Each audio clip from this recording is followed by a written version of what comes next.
The massive crystalline halls of Nexus Prime stretched endlessly in all directions, their walls pulsing with a soft blue light that had illuminated countless diplomatic meetings for over 10,000 years. Today, like every day for the past century, the halls buzzed with the familiar sounds of galactic bureaucracy. Representatives from hundreds of worlds moved through the corridors, their various forms creating a living tapestry of alien diversity. Some walked on legs, others floated on anti-grav units, and a few simply rolled across the polished floors on specialized transport devices. Council archivist Veltar sat hunched over his workstation in the records department, a cramped office buried deep within the station's administrative sector. His 6 compound eyes moved independently as he processed the never-ending stream of planetary survey requests, trade applications, and diplomatic petitions that flooded his desk daily. Each document received the same cursory glance before being sorted into one of dozens of filing categories. After 3 decades in this position, Veltar could determine a planet's worthiness for council consideration within seconds of scanning the basic data. The petition from the Sol system arrived mixed, and with 47 other requests from the Outer Rim territories. Veltar's primary eyes focused on the document while his secondary eyes continued processing other files. The data was depressingly familiar. Single habitable world, primitive technology, no faster-than-light capability, no dimensional manipulation, no quantum communications. The inhabitants had barely mastered basic nuclear fission and still relied on chemical rockets for space travel. Their most advanced achievement was placing small satellites in orbit around their planet. Without hesitation, Veltar reached for his red stamp and pressed it firmly onto the document. The words Insufficient Development Index appeared in glowing letters that would fade into the paper, marking this as another dead-end civilization unworthy of council attention.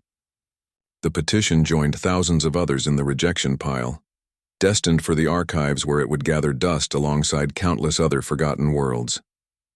12,000 light-years away from the bureaucratic indifference of Nexus Prime, Dr. Kim Hana worked alone in her small laboratory on the 5th floor of the physics building at Seoul National University. The room was cluttered with equipment that she had assembled from salvaged parts, university surplus, and the occasional piece of borrowed gear that she hoped her colleagues would not miss. Blackboards covered every available wall space, filled with equations that represented 3 years of theoretical work on dimensional field manipulation. Hana had always been fascinated by the spaces between spaces, the theoretical gaps in reality, where the normal rules of physics might not apply. Her professors had politely discouraged her research, calling it too speculative, too far removed from practical applications. But Hana persisted, driven by an intuition that humanity was missing something fundamental about the nature of reality itself. The quantum field generator hummed quietly in the center of the room, a device of her own design that had cost her most of her research budget and several months of careful construction. Tonight would be the first full power test of her dimensional field theory. If her calculations were correct, the device would create a small tear in the fabric of space-time, allowing her to peer into the mysterious realm that existed between dimensions. As the clock struck midnight, Hana made her final preparations. She had chosen this late hour to avoid any possible interference from the university's other equipment. The building was empty except for the occasional security guard making rounds. She checked her instruments one last time, reviewed her safety protocols, and said a small prayer to whatever forces governed scientific discovery. Her finger hovered over the activation switch. 3 years of work had led to this moment.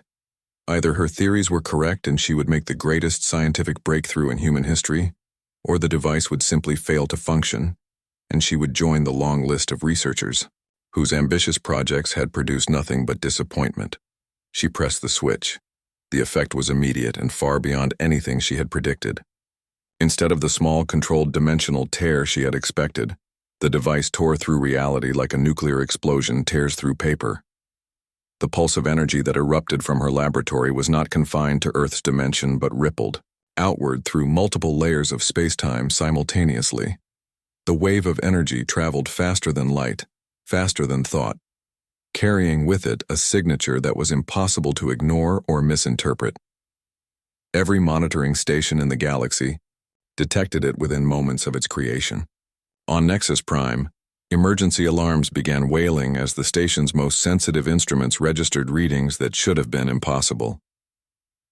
In the deepest reaches of space, ancient automated beacons that had remained silent for millennia suddenly activated, their long dormant systems responding to an energy signature they had been programmed to recognize, but never expected to encounter.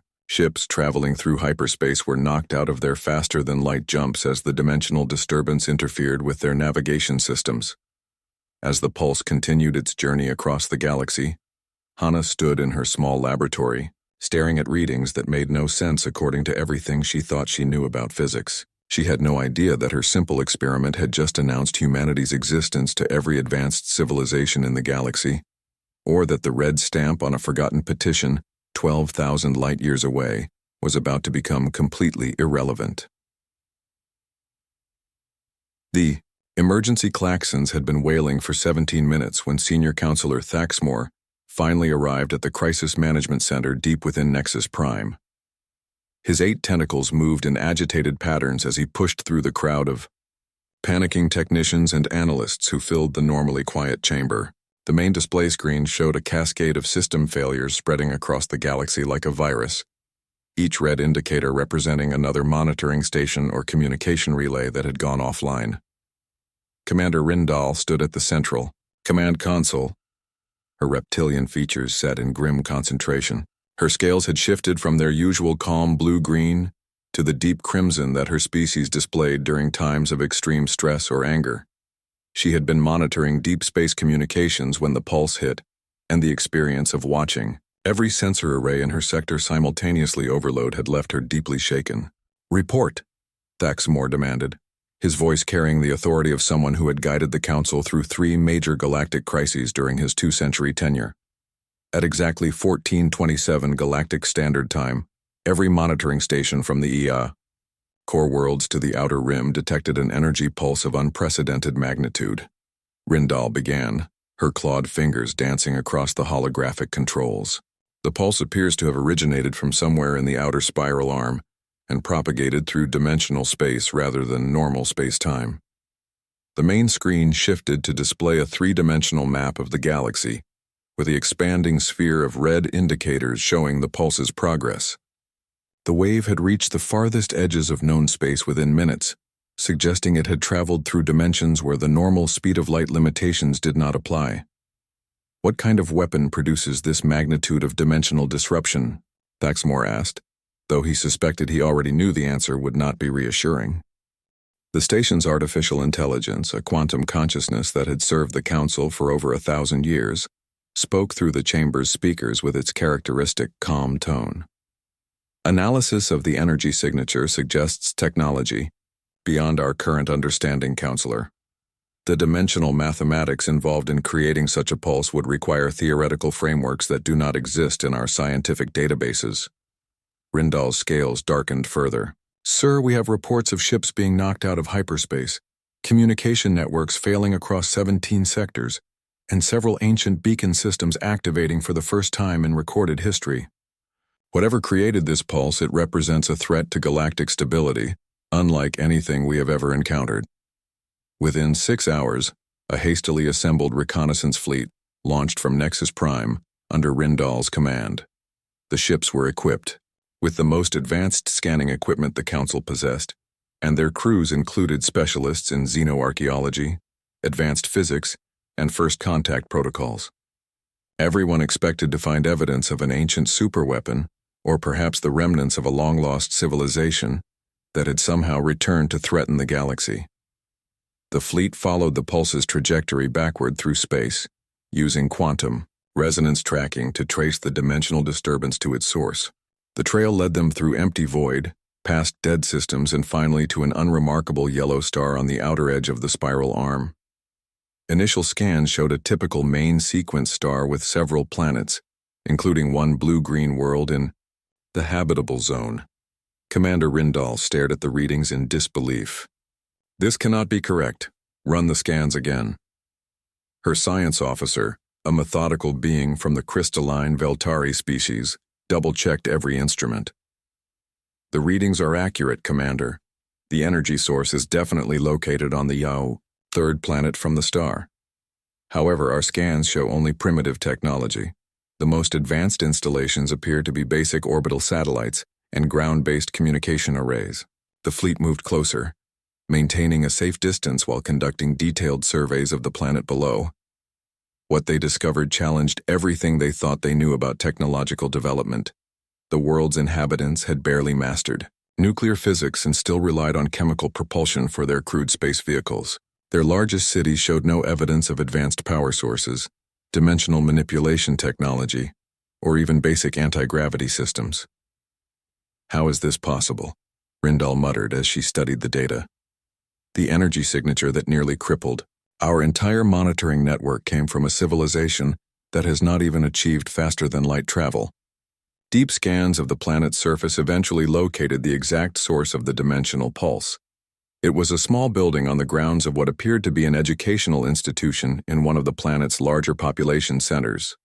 The structure itself was unremarkable, constructed from primitive materials and powered by the local electrical grid.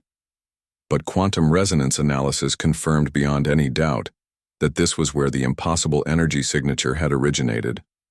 "Focus all scanners on that location," Rindal ordered. "I want to know everything about what is happening inside that building."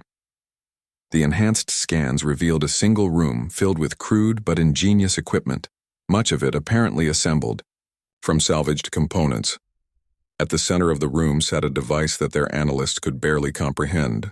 It seemed to combine principles of quantum mechanics and dimensional theory in ways that their own scientists had never considered possible, and working alone at a simple desk beside this revolutionary device was a young female member of the planet's dominant species, completely absorbed in her calculations and utterly unaware that an alien fleet was studying her every movement from orbit above.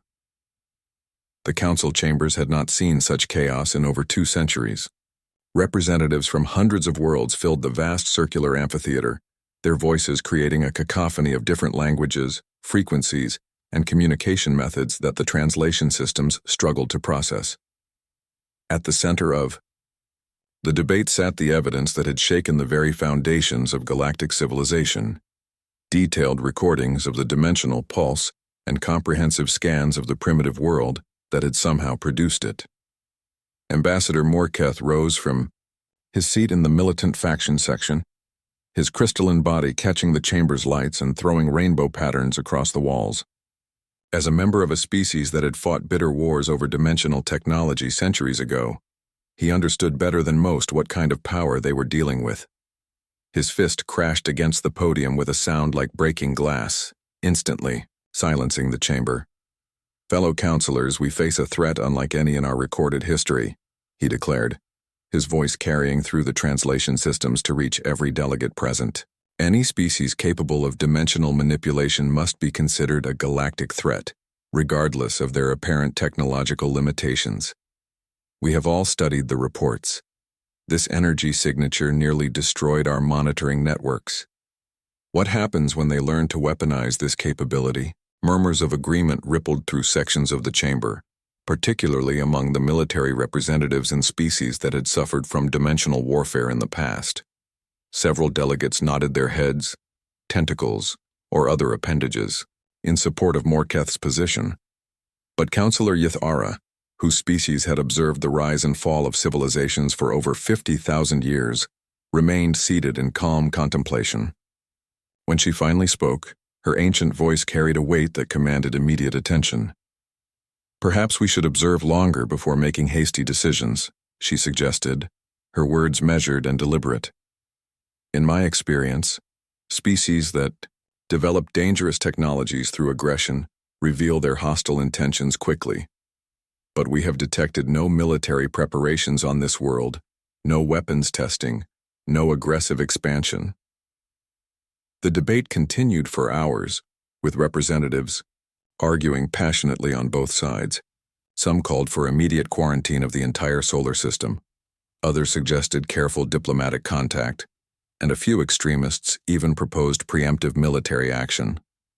Throughout it all, the reconnaissance fleet continued its silent observation of the blue world below, unaware that the subject of their surveillance was about to make the decision for them. In her small laboratory, Hana had been working for 36 hours straight since her first successful experiment. The readings from her initial test had been so far beyond her expectations that she had spent the entire time recalibrating her equipment and checking her calculations. But every analysis confirmed the same impossible result. She had somehow opened a stable connection to another dimension.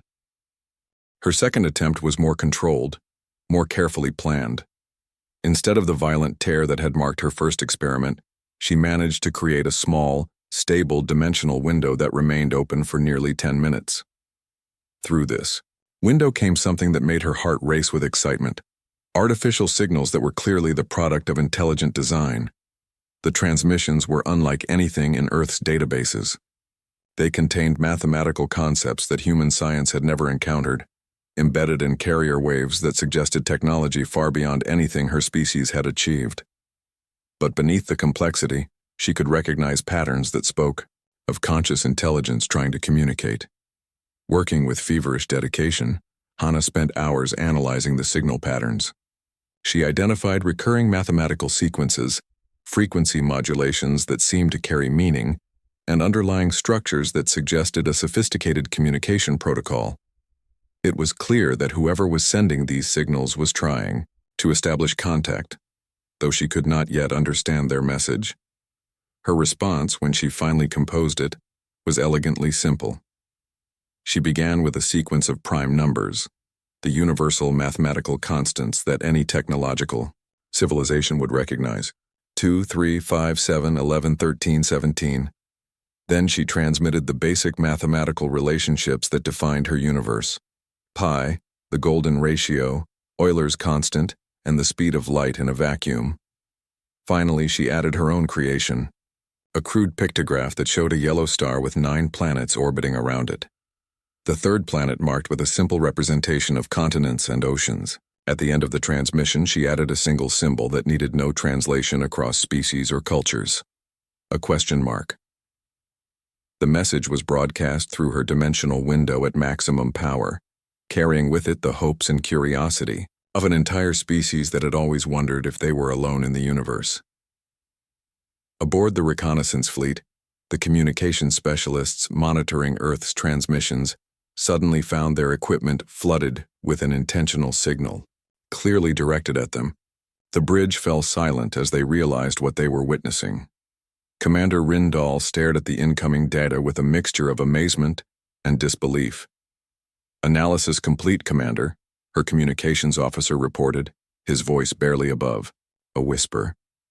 "The transmission contains mathematical proofs, universal constants, and what appears to be a star chart of their local system. They are attempting to establish formal contact." Rindahl's scales shifted to colors that indicated profound shock. In all the thousands of first contact scenarios that the Council had planned for, none had involved a primitive species making the first move with such directness and apparent fearlessness. Most civilizations discovered by the Council either cowered in fear or responded with aggression. But these humans had simply introduced themselves and asked a question. The implications were staggering, and everyone on the bridge knew that the galaxy would never be the same. The transmission came through 3 days after Hana's first contact attempt, and it nearly gave her a heart attack. Her equipment had been running constantly, scanning for any response to her simple message when, suddenly, her speakers crackled to life with sounds that were definitely not of human origin. The alien voices spoke in harmonics and frequencies that hurt her ears. But embedded within their transmission was something that made her hands shake with excitement. Mathematical coordinates. Someone was inviting her to a meeting, against every safety protocol she had ever learned, against the advice of her colleagues who thought she had lost her mind, and against her own better judgment. Hana began preparing for humanity's first diplomatic encounter with an alien species. She spent 2 days constructing a basic environmental suit from materials she found around the university, borrowed equipment from the engineering department, and what she privately admitted was far too much hope and determination. Aboard the Yao, reconnaissance fleet's flagship, Commander Rindahl paced the bridge while her officers expressed their concerns in increasingly urgent tones. Her science officer, a cautious individual even by the standards of his methodical species, had spent hours outlining the dangers of direct contact with an unknown species. "Commander, We have no data on their biological compatibility, no understanding of their social structures, and no knowledge of their intentions, he argued, his crystalline features flickering with patterns of worry. Council protocols exist, for very good reasons. First contact situations have resulted in disasters in the past. Her security chief, a massive creature whose species had evolved from predators, was even more direct in his opposition. We should maintain safe distance until proper contact teams arrive from the Council. This human could be carrying biological weapons, could be part of a trap, or could simply be insane.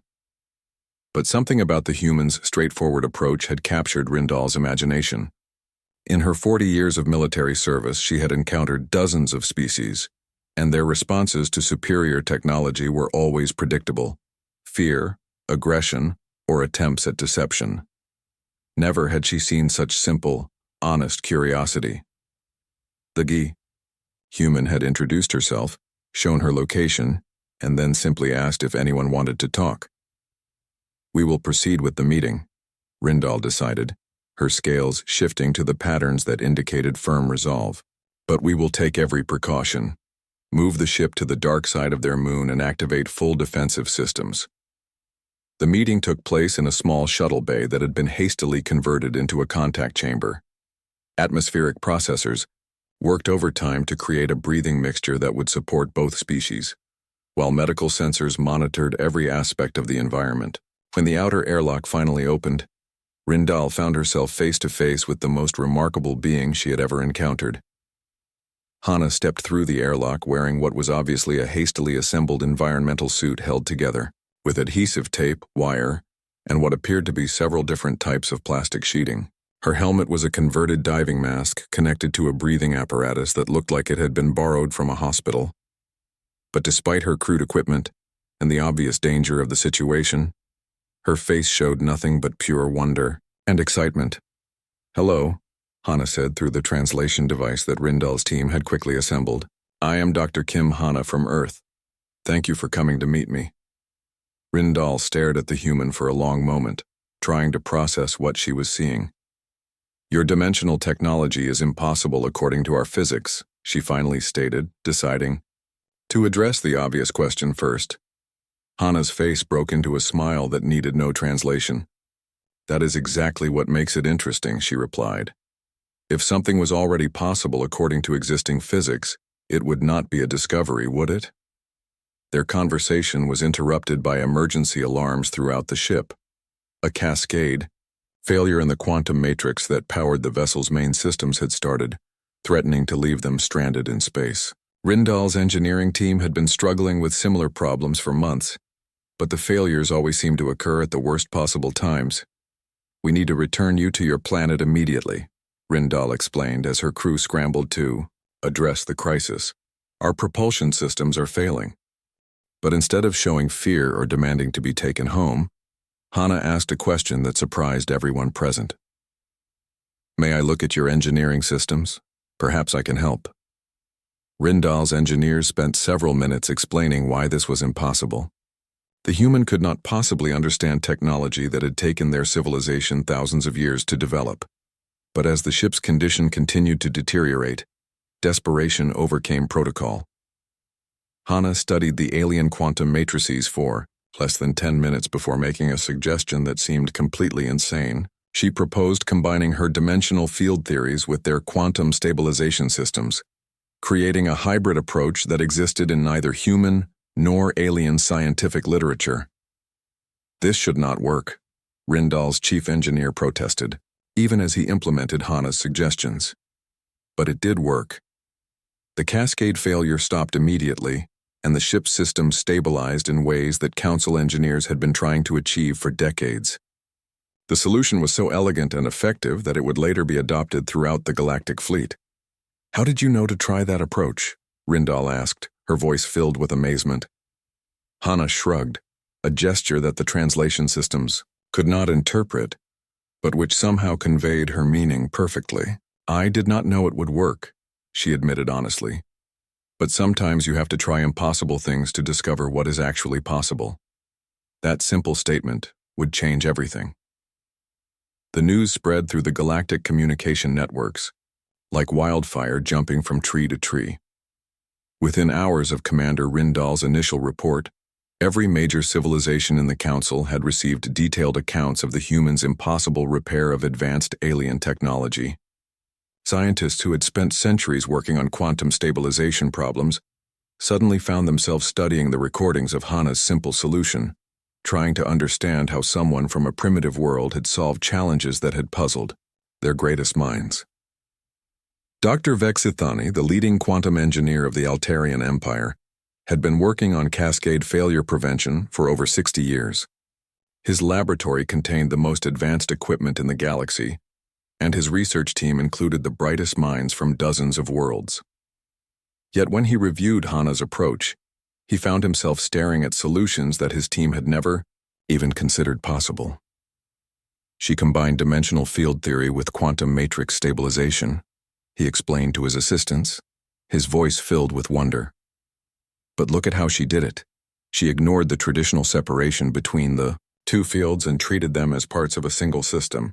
This should not work according to everything we know about physics. His chief assistant, a methodical being from the crystalline worlds, examined the data carefully. Perhaps our understanding of physics is incomplete, she suggested quietly.